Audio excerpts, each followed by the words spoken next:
Hey, what's up, guys? This is Craig with Dreadhorde Gaming TV over here on MTG Arena looking at my blue-green Nissa deck. I just started grinding for Mythic to start the season, so I've run into a lot of very bad decks at the moment.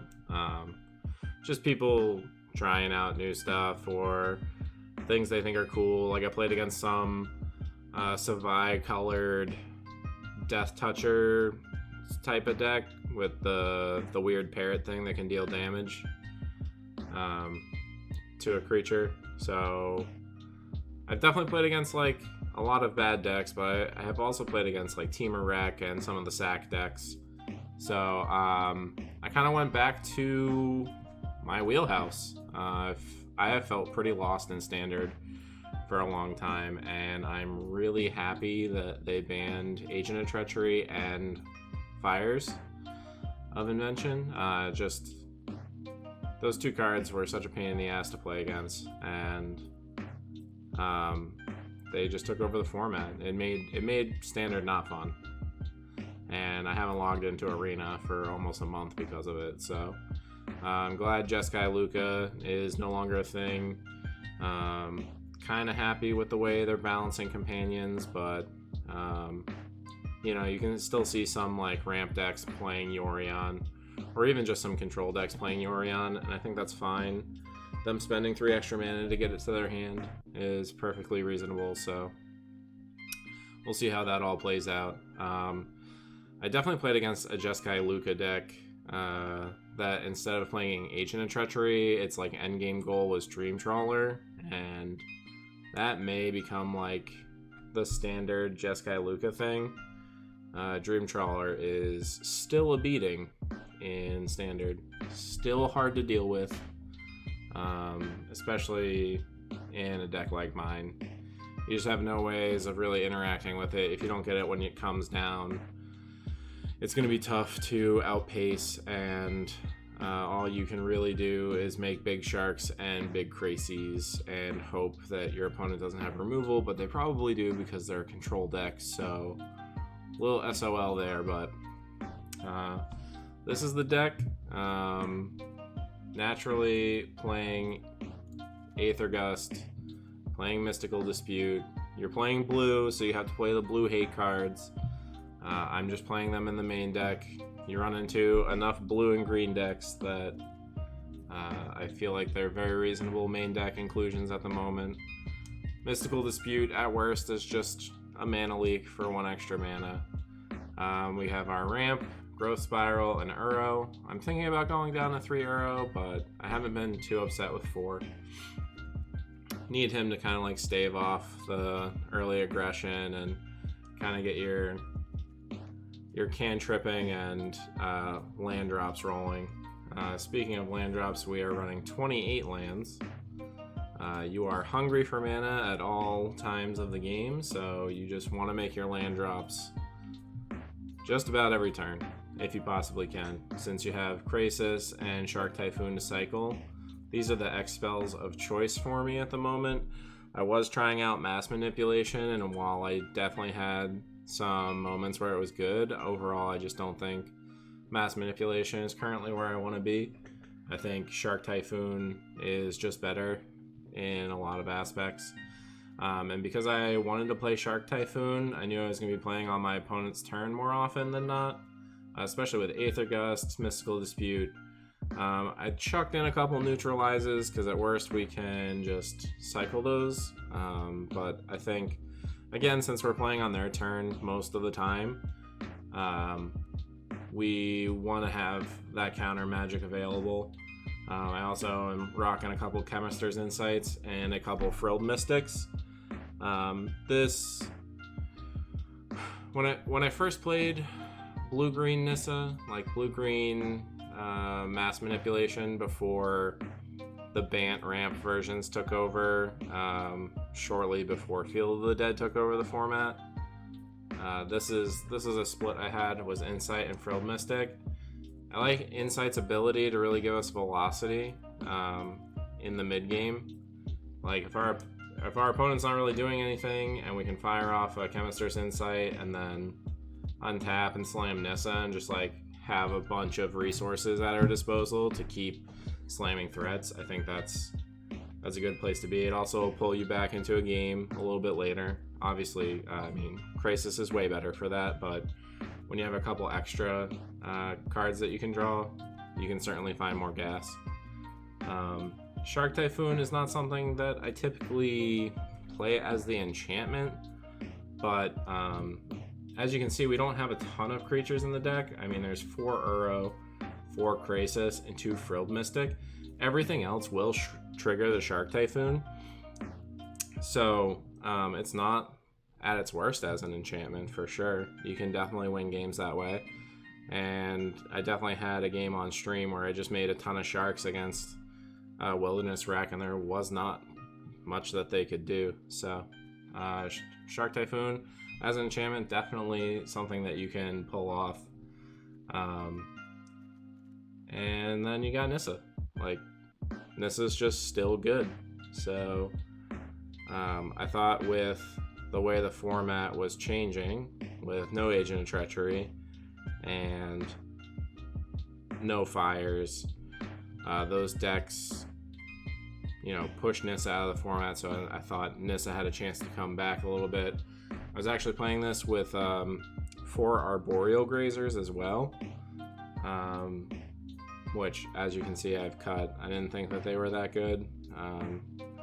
Again, aggro's not really a part of this format, so you're kind of just playing like blue-green soup mirrors, so it's really like, how do I want to position myself to beat the other blue/green decks? And this is kind of my interpretation of what looks good against those decks. For the lands, we have our 12 duels in the 4 Fable Passage, 4 Temple of Mystery, 4 Breeding Pool. I got a 9-5 split Forest to Islands.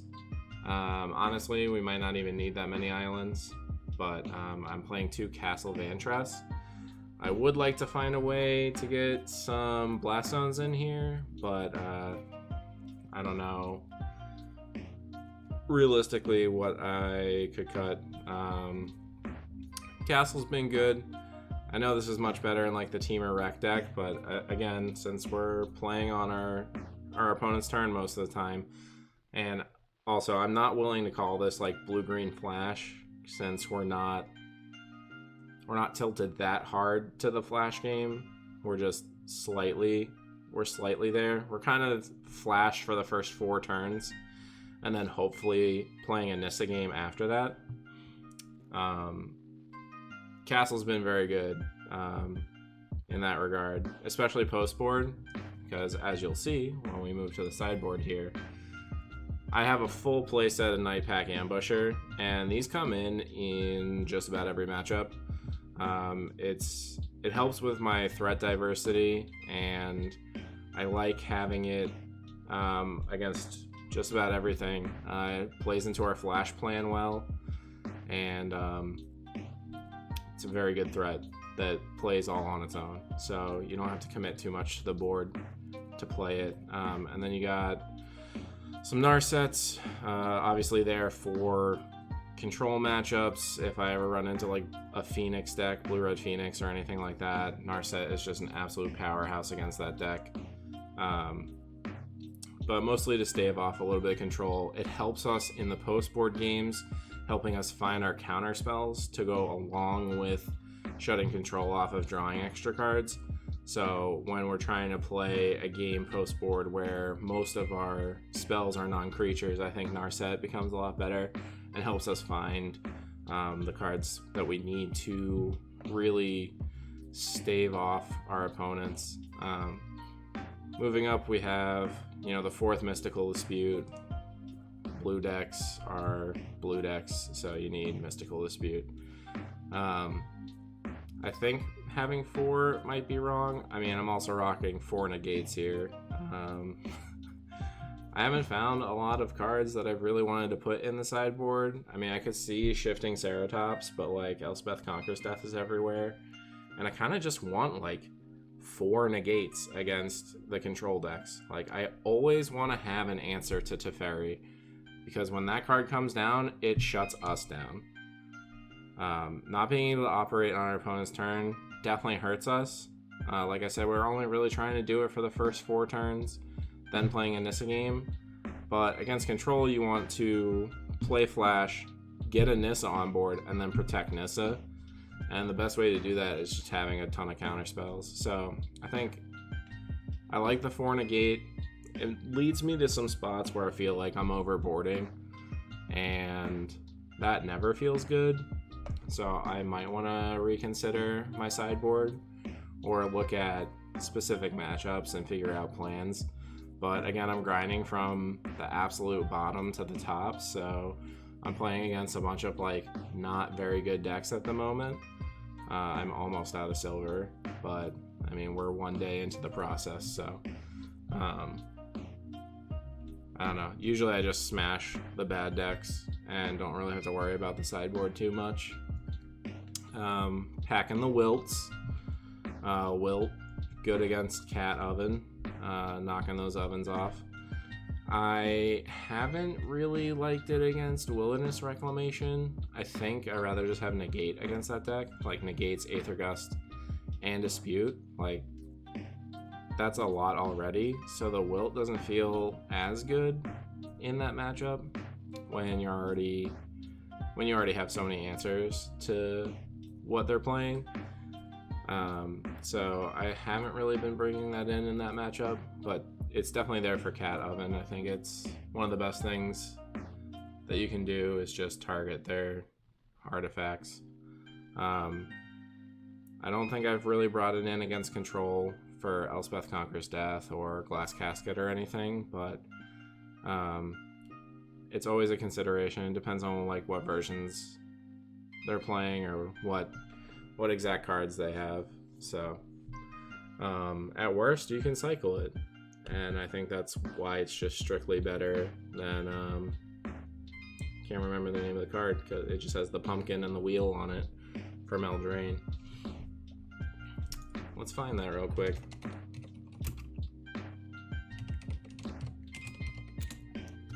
Return to Nature, that's the one. So I think it's just better than Return to Nature. Exiling a card from the graveyard is not really what we care about, but having the flexibility to cycle is super nice. So that's kind of where I'm at with the blue-green Nissa deck at the moment.